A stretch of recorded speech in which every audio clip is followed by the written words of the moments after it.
Welcome to the Publish Her podcast, a place where you can come to get inspiration, motivation, help, encouragement, and support in your journey to write, publish, and sell your book. Hosted by Alexa Bigwarfe. 'Cause I've been where you've been, and I felt what you're feeling, and I don't want to get in your way. Well, hello, everybody, and welcome back to another episode of the Publish Her podcast. Today, we're going to be talking about a fun topic, which is a little bit about editing, but mostly about the process of getting to editing. We'll be talking about the alpha readers, the beta readers, and then editing as part of that with our special guest today. So I want to tell you a little bit about Jenna O'Malley. Jenna is the soul writer. She blends sci-fi fantasy with dashes of romance with nerdy references to create raw stories with characters throughout time and space. The worlds she weaves highlight issues including women's rights, the importance of all voices in leadership, LGBTQIA plus alliance, mental health awareness, and anti-racism. She also helps fellow writers to reset their creative processes to Phoenix mode through her modalities as a trauma-informed educator, editor, and creativity empowerment coach. Wow, Jenna, you got a lot going on there. Thank you for being here with us today. Well, thank you so much for meeting with me and having this conversation with me today. I look forward to it. And this is a topic that, as a former K-12 educator, it's taken on a new role because I used to entice people to do peer reviews as students, and it's a lot easier to do with authors, apparently. Well, how did you, so you just went right out the gate there. You used to teach. How did you move into this world? Did you decide you wanted to write your own books and then eventually just build a writing business around it? Or what brought you to this point? What's ironic is this is kind of a life come full circle. My husband and I realized right before he and I got married, I had an option to pursue a master's degree in education as a high school English teacher, or I could go through and be a traditional editor for an office and move to New Hampshire. I chose the English degree because, well, 2008. I was in my early 20s, and I said, one felt a little bit more stable, a little bit more steady, and it's actually loving writing that I became a teacher. So I kind of sidestepped into education, and now I'm back in it full tilt. I'm an author, I'm an editor, I do so many different things. If it has to deal with writing, I'm your nerd, is what I tell people. So you're still teaching ELA while you're also writing your own books and working with authors. 2020 happened. Yep. So I went virtual. I work in educational consultation as a career pivot, because eventually the hope is to no longer work in education and just do the editing, author coaching, and YouTubing full time. Well, how fun. So tell us a little bit about your books. So I like to describe my books, the Myrna Annals, as if J.R. Ward, George R.R. Martin, and J.R.R. Tolkien sat down and played Dungeons and Dragons for a fun old evening together, because there's vampires, there's found family, there's a lot of fighting, and yet I make sure that the warriors get to go home and get loved on because they're fighting hard. They deserve it. That's hilarious. This has nothing to do with our topic, but as you were saying all of that, I just wanted to note, especially to our newer fiction writers, how important it really is to know your genre and how important it is to know like what's happening in those genres, because I think especially in your genre and a lot of fiction, there's certain expectations, there's things that people look for, there's vibes, so to be able to come out and give names of authors that the readers in that genre would know and understand and give them a better idea. I don't read a whole lot in this genre. So what you just said, kind of, I know those big names, right? Obviously, and I know that the ideas behind them, but if I was a passionate reader, that would put me exactly in knowing a passionate reader of this genre, I should say. I'm a passionate reader, but that would help me feel exactly what I need to know for the book. So just a point out there for the newer authors on why it's so important to know your comps, know your genre, know the other authors, know what's happening, all of those types of things. On that note of being a new writer and figuring out a funny story that I actually shared with Jenna before we started recording, but I've written primarily nonfiction and just 2 years ago published my first fiction book, which was a rom-com. And we were doing a webinar with some other fiction writers about something. I don't recall the topic, but I remember one of the authors saying, and first I sent my book to my alpha readers, and I'm so embarrassed to say this is where my knowledge of the fiction world it showed the glaring errors of what I didn't know yet. I interrupted her and I was like, "You mean beta readers, right?" And she was like, "No, I mean my alpha readers." That was a term I hadn't heard about before getting more into the fiction world. So first, can you set the stage by describing the difference between an alpha reader and a beta reader? So for those people who might be used to it in like a tech industry or a gaming industry concept for dealing with like apps, software, and things of that nature, it's kind of very similar. Your alphas versus your betas. Literally, if you look at the alphabet, who do you think probably should get it first? Normally, your beta readers are kind of giving you, it's about to go out commentary. I've seen people use alpha readers at two different points, either before or after their beta readers. It depends on what, in my opinion, their knowledge of the beta process is, whether they're coming at it more from like that gamer tech world perspective Mhm, versus are they using them more for a get paperbacks and marketing out to people. mhm, So I've seen it used at two different points for two different reasons.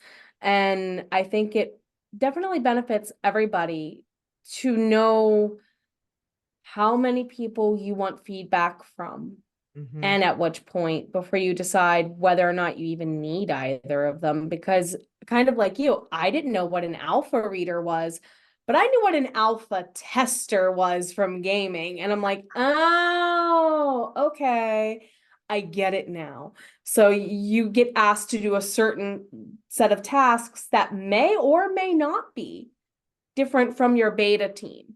I see a lot of people use beta readers for like their ebook process, but alpha readers maybe for launch day or for things of that nature, maybe to, not necessarily buy reviews, but help word of mouth spreading. We'll put it that way. So kind of know who's in your arena mhm.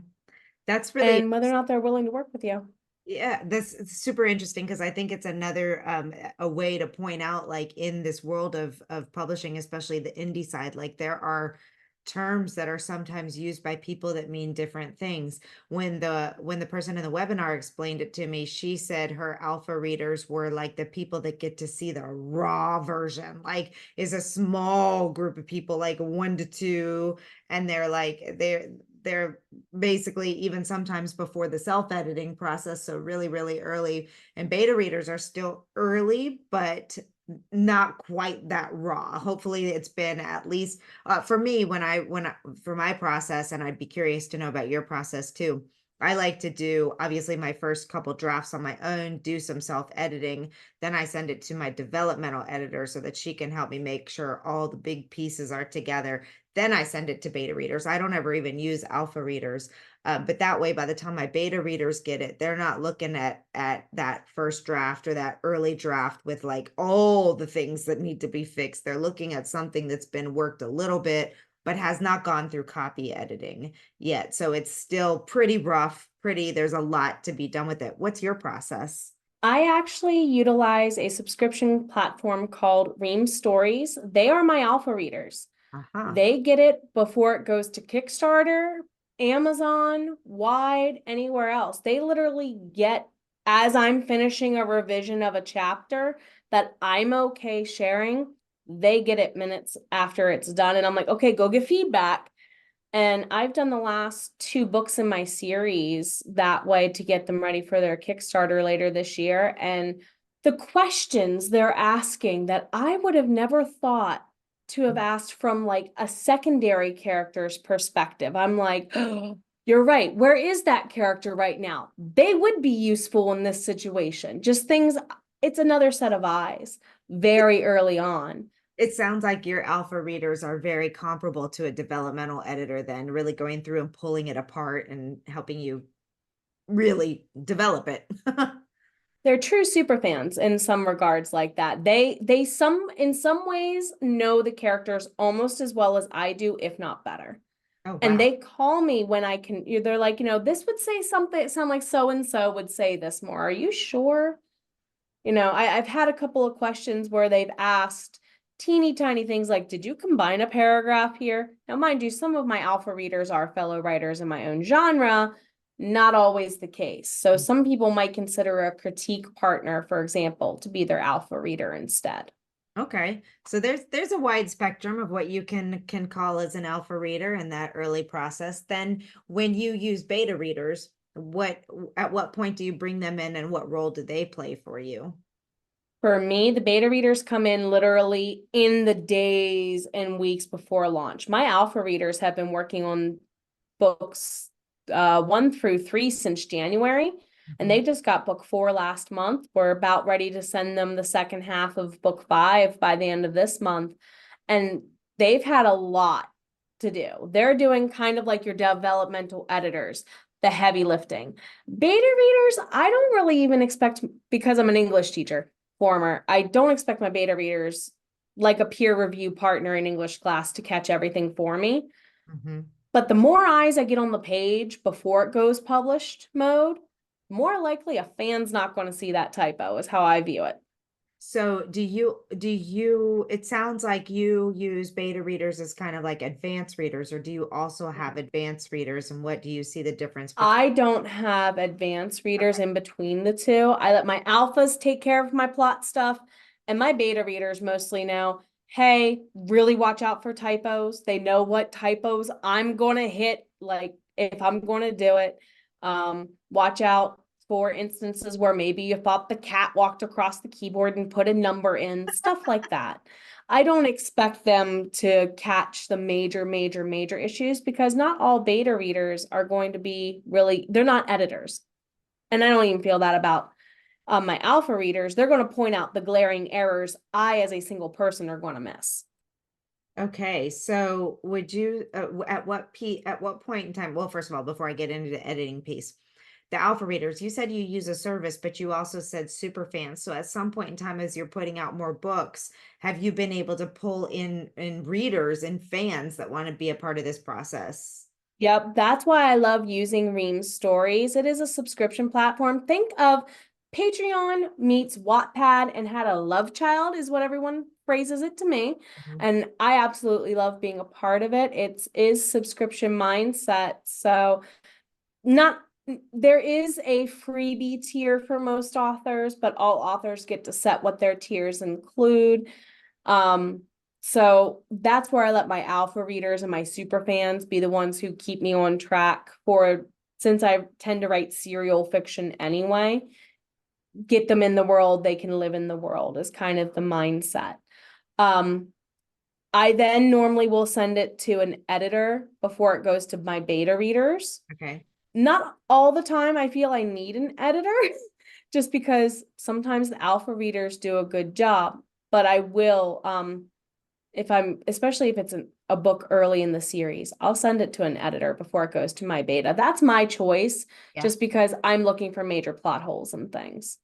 I actually hear a lot of writers talk about this, especially the ones who have MFAs or have a lot of experience with writing. And I know for a lot of our audience, we're newer writers, so we really need additional support in the editing process all the way through. But you're not the first fiction author I have talked to who has said that by the time they've gotten to a certain point in their writing, they really don't need as much paid editing support, especially if they have really strong alpha and beta teams. So that's something to look forward to as well. All of you who are worried about the budget and looking at some of these editing costs and thinking, oh my gosh, I can never do multiple books because if I have to pay $2,000 to $5,000 every time I have my book edited, how the heck am I ever going to recoup and make money and all of that? So it's kind of it's good to know that there is a point where you can be a writer that doesn't need to invest quite as much, but you're not I guess the important thing to say is you're not skipping editing, you're just using a different type of editing. Correct. I'm still getting, like I said earlier, as many eyes on the page as I absolutely can, because in my opinion, as an editor and teacher of writing, that's the ultimate goal. Right. If you did your due diligence and you got as much feedback as you can, it's never going to be perfect. And Well, that's okay. yeah, and the fact that you're using readers from the genre and fans and things like that, I mean, to a degree, they're almost their insights are incredibly important because they're the ones who are going to say, I wouldn't buy this book because of XYZ, or this is so great, or do Correct. this. Yeah.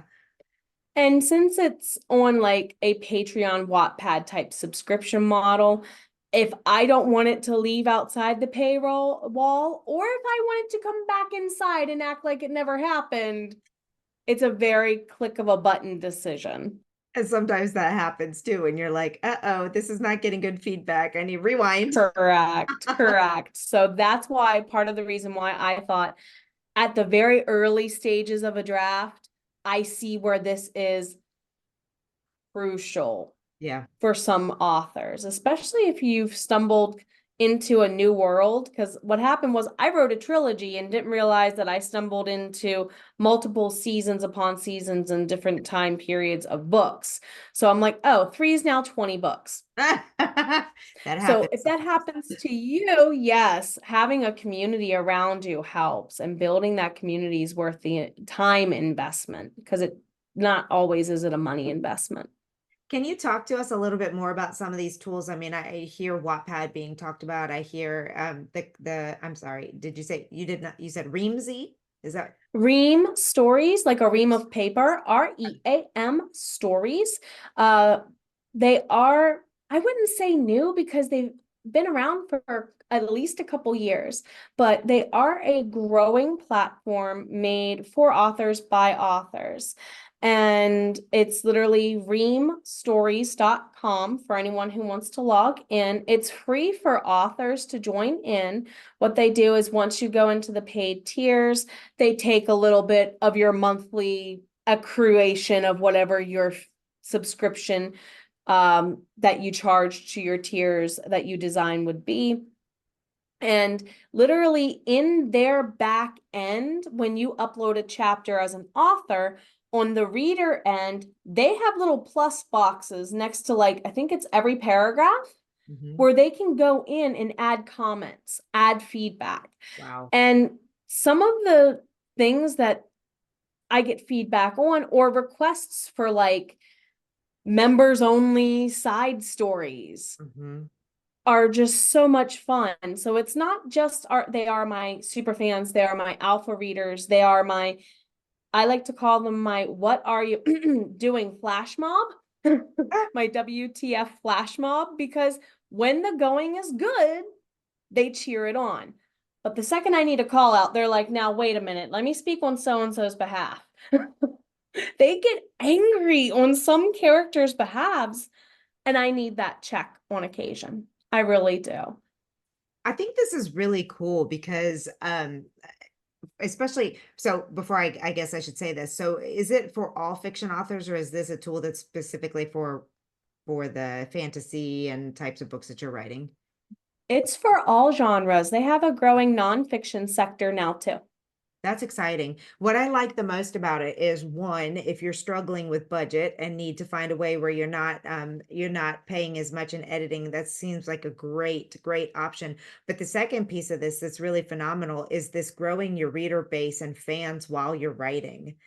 I, That's the creme de la creme of it for me. Yes, because so many people really have a difficult time finding that reader base, finding where their words are going to resonate, finding the fans. And we spend a lot of time doing good marketing things. I'm not going to say that, but it's hard work to build a reader base via Instagram or other types of social media or going out and finding people. So this is really cool. And it reminds me of a few years ago. I did a research piece, an article with it was a little ebook on marketing that Pro Writing Aid put out, and the piece that I looked at was E.L. James because I was just absolutely blown away by her ability to have published her book and sold lots and lots of copies, then still get picked up by a traditional publisher and sell as many, if not, no, not as many, like a magnitude more of an amount of books that she sold. And it was interesting because a lot of them were bought by her super fans. And she built these, I don't believe it was Wattpad, it might have been, but it was a tool of that nature where you're writing for your fans, where you're delivering as you're writing. And I just think it's such a great opportunity for people building worlds, for people writing fiction, for people trying to build those fan bases to use tools like this. And I absolutely love that Ream Stories. They even have like a comment community tab area. If you think like, YouTube and their comment sections, very similar. So you can also go put in a post that's like, okay, guys, I'm out of ideas. What do you want to see? And they will tell you. Oh, They that will is be honest and tell you. fantastic. That is so cool. So basically, you've just done a really big plug for Ream Stories. I'm gonna have to go out and learn more about them and see if we can get them to come talk to our community. So that's excellent. Now, you said you've got how many books published now at this point? These two, well, it was three, the trilogy, and I pulled them to redo them. These two are out, book one and book two, Bound by Fate and Blood and Bound by Oath and Heart. This summer, books 3 through 5, plus two of the side quest stories, we call them on Ream Stories, that I've written by fan request, are coming out as like a series anthology bonus. Uh-huh. And that's this July. I'll be participating in Kickstarter's Heartstrings and Hardbacks accelerator program that they're doing to kick it off. And whether or not it's funded, it'll be out on Amazon by this fall and wide by Christmas is my hope. The whole series, all 5 will be out. That's fascinating. I didn't know anything about that Kickstarter campaign, nor that they were doing it. It sounds like it's a compilation, like a group of authors, or is it just yours, or how's that working?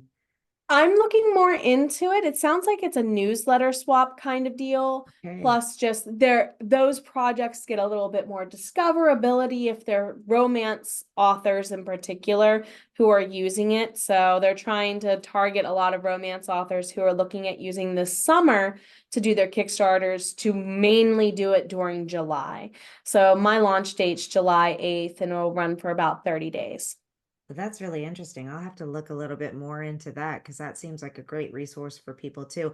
I went to a conference last November and one of the authors, she's a steamy romance writer, but she was talking about how she basically became a multi hundreds of thousands of dollars author after writing one book and through a Kickstarter because her fans were so into it. They wanted, she hadn't even written the second book and she'd raised some insane amount of money, over $100,000 or something like that from her fans. So, I mean, it really is in the fiction world, it really is about building and finding those super fans. And it's so cool that there's platforms already built that bring people to you if you're utilizing it. Yes. And I know we had our topic was meant to be on alpha and beta readers, but I'm curious if you have any tips for somebody who wants to start using the Ream stories. Like how do you make sure that your book and your writing is discovered by the right people?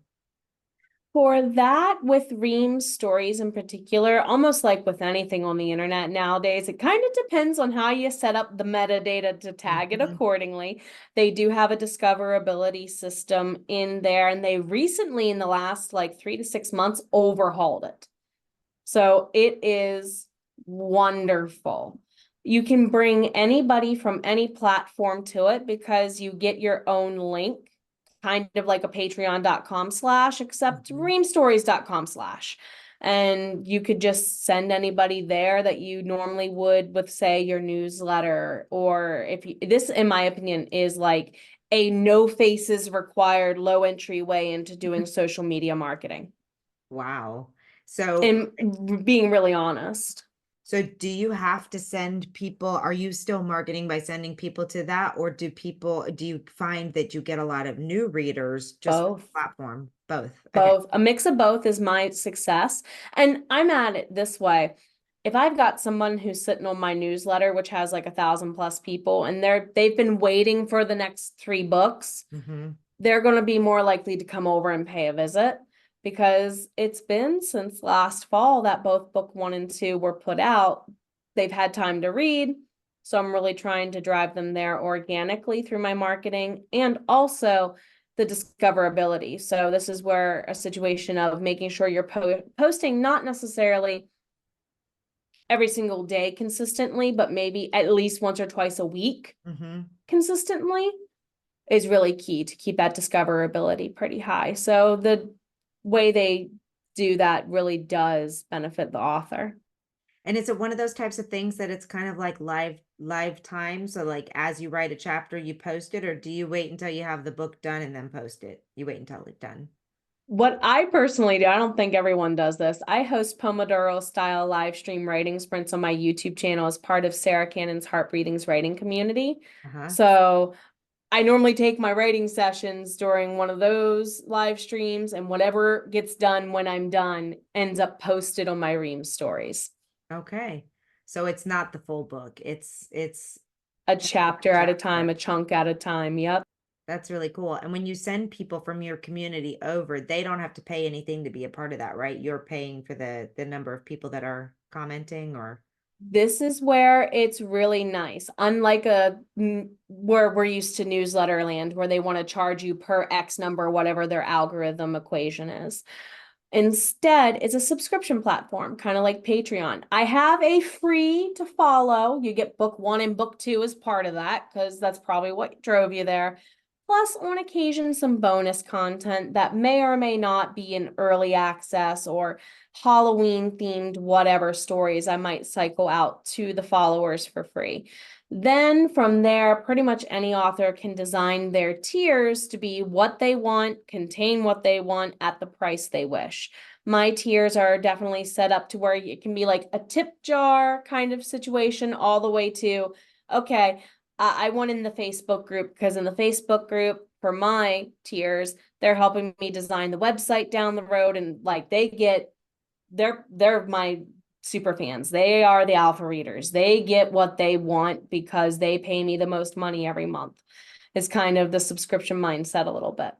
I love this concept. I haven't gotten there yet with my own fans with my first book that's out. So, but it's so exciting to me to envision a world where you do have these people that want your writing so much they are literally willing to pay every month to get whatever new thing you have coming. That must feel so good. Somebody compared it to like the difference between dealing with Disney's vault system versus Disney Plus, and I'm like, oh, it literally is. Buying the books is like the vault. You get them on occasion, maybe in a rotation. But here, if I pay the right price, I can get access to the library for whatever and whenever. And I love it. Maybe that's the 90s kid in me with the Blockbuster movie video, but still. That's a great comparison. And you know, that is really how, when you're talking about building a sustainable writing career, having people who are, because you write the book one time, you publish it one time. If everybody only buys your book one time, eventually you run out of that opportunity. But if you're utilizing a system where they continue to pay and continue to be a part of it, which leads me to my next question.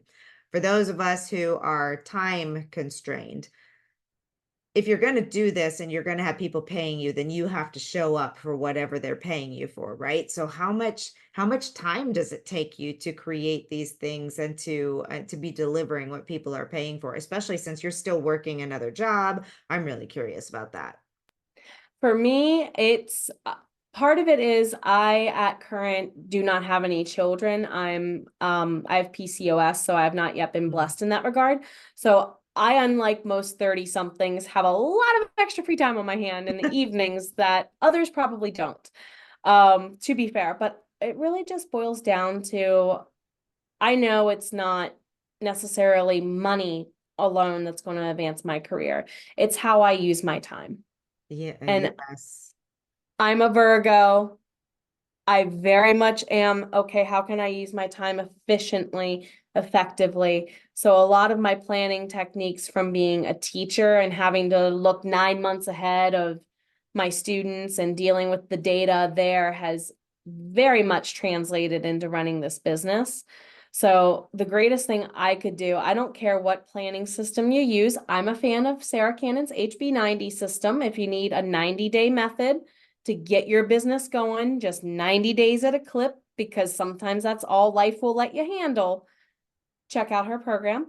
I will I don't definitely care. include a link to that in I in the don't notes. care if it's whatever planning method you want. Mhm. Find one that works for you and stick to it.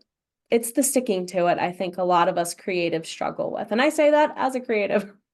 Yeah, well, I'm with you on that, and life can just so easily derail us. I was just actually lamenting about this morning because I wrote my second book. I got it to met my deadline to get it to my editor. I still need a lot of help. I am not I am a new fiction author. I can write technically and I can write nonfiction. I can tell people how to do things very, very well. But this whole new world of building characters and building people that people care about and storylines people care about and all of that kind of stuff is new, and it's a skill that has to be developed and grown. And so it's a very lengthy process for me. I can't wait for the day where I can sit down and easily write chapter after chapter and all those things. But I've gotten her remarks back and everything, and I'm like, when in the world am I going to find the time to actually take it to the next step and get the book done? And it's a big process. And all that to say, you're right. Like it just has to be part of something that we build into our daily lives that's just as important as taking a shower, or going for a walk, or paying the bills, or going to school, or going to work, or whatever. But that can be really challenging and hard sometimes. So I love this opportunity that you've just told us about, that you can also work on building that platform while you're writing. It doesn't have to be perfect before you're getting it to readers. You can even get to the point where you have people that love what you're doing so much they're paying you to create that content for you. So how exciting.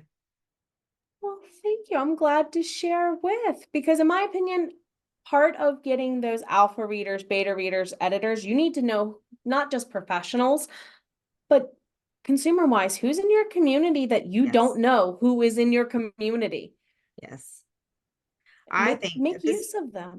Yes, absolutely. Wow, this interview took a turn in a totally different direction than I thought it was going to go, but I love it because that's part of the reason I love doing this podcast actually, is because there's so many resources out there for us. There are so many tools, there are so many different things that we can be doing, and learning about them is incredible. Finding new tools that we can use to grow, to write faster, to write better, to make more money, which is really important. So thank you so much for coming and talking about this and telling everyone about these cool new tools that I'm sure we're all like, okay, Googling Sarah Cannon and Ream Stories Yes. and Wattpad and all these fun Yes. things.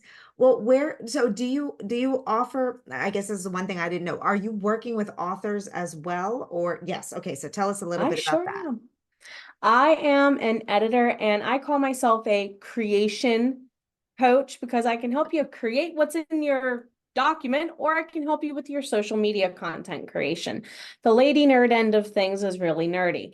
I just finished my first course called So You Want to Be an Author Tuber. It's how authors can use video marketing, mostly YouTube, but it applies elsewhere, I'm told, to their advantage.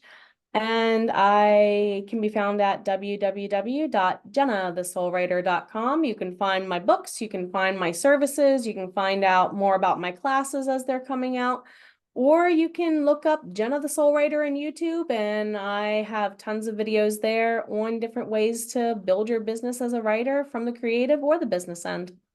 Well, thank you, Jenna. This is one of my most fun interviews I've done in a while. So I love Oh, them thank all. I you. love them all, but this was really cool. Thank you so much. And we will definitely be I mean, I have ideas for you of bringing you in front of our community. So Well, thank you. I look forward to. all right, well, have a great day. And don't forget to go check her out. One more time, tell people your website. Sure. It's the same for YouTube, www.jennathesoulwriter.com, and you can find me almost anywhere between those two places. Jenna the Soul Writer. All right, we got it. Thank you. Thank you, everybody. Take care of yourself. You've always been worth it. You don't have to give me your heart. You don't have to give it away. You don't got Thank you for joining us on the Publisher Podcast. We hope to see you back for the next episode. Great, huge thanks goes to Jasmine Commerce for the use of her song. You can find Jasmine on SoundCloud. Go check out all of her music. We'll see you next time.